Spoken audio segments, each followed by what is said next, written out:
get out there, keep working hard. And Martin is a great front runner. He really is. Indoor races, he just gets out there and pumps hard all the way. Yeah, and he's run 51.3 for this 400 metres. That is exceptionally fast. I mean, if he can keep that pace going, or anything like that sort of pace, he'll run a very, very good time indeed. Certainly took Barsotti, the Italian, who's a 1:46 man, by surprise. Although Barsotti looks strong and has reduced the gap between himself and Steele again. One of the interesting facts about this race, Alan, is that as the runners go around, they're not being able to get lap times as you would normally do in most races because of the complication of having so many legs before their particular leg. They won't get the lap times, so some of them actually won't know what speed they're running at. That may be good or that may be bad, depending on how you can actually judge your own race pace. Steele has run a good race tactically here and is getting stronger almost as he hands over to Kevin Mackay, unlike the Italian Barsotti, who tired. Kevin Mackay takes over then into the third lap. So 3 minutes 35.2, I've got it after the two legs, and that means a 1:46.2, 800 metres for Martin Steele, which is slightly under his personal best for 400 metres. Well, that just goes to show, doesn't it, that some people do respond to relay races. We got that in the 4x4, and we certainly seem to be getting it here in some of the competitors in the 4x800 metres.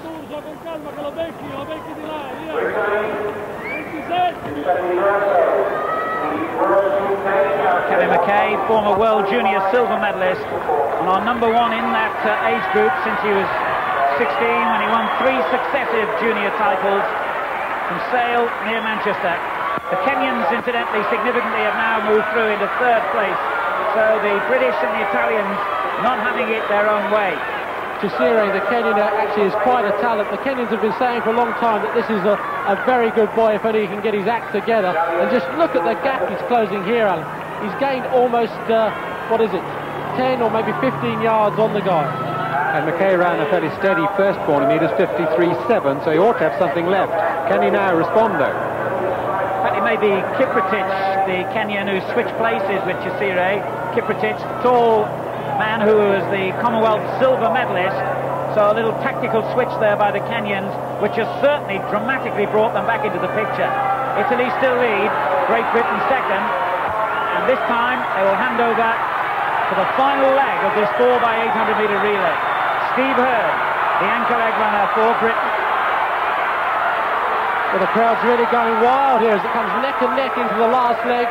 Hurd takes over the baton, a bit hesitant, both of them very hesitant about taking the lead, quite rightly I suppose with 800 metres to go, but it does give the rest of the opposition a chance to catch up. Russia in third place, Kenya fourth now. And a 1:48.5 leg for Mackay. Reasonable time, but nothing special I suppose we must say that, but look at this, the Kenyan here. Birria is going berserk. He's caught almost 30 yards up on the first leg. Now that must take something out of him. We're going to have to wait and see whether he suffers from lactic problems in the second leg of this 800 metres, because after running and sprinting almost, he's going to be very, very tired later on. Well, suddenly it's become a real race now over the final lap. There was a big gap when they handed over to the anchor leg runners. The Italians and the British somewhere ahead of the Kenyans and the Russians, but now they're almost in a line as the bell approaches. Italy lead, Britain second, Russia third, Kenya fourth. Nothing in it though. Don't forget though that Steve Hurd, who runs for us on this last leg, was a 400 metre runner, and a very good one at that. And I think that if it comes to running relays and holding himself in the right position for a sprint, then perhaps he's the man to have on that last leg. Yes, and he's had the benefit of a fairly slow first 400 metres, 55 seconds. Ideal for a 400 metre runner then, isn't it? He decided to move away now, get himself in the pole position, but the rest are still challenging. Alejnikov, the Russian, puts in his challenge. The Italian Benvenuti has the lead, and Steve Hurd, the former European indoor champion, begins to wind up his final attack here, and the crowd giving him all the inspiration he needs, but Benvenuti looks a strong customer and is pulling away. It's going to be Italy who win it. A fine performance by the Italian team. Hurd brings Britain home in second place, Russia third, and Kenya got fourth place. And I've got the winning time for the Italians, 7 minutes 11.2. Underlining just how strong that world record held by the British since 1982 really is. 7 minutes 3, remember, the record held by Elliott, Cook, Cram and Co.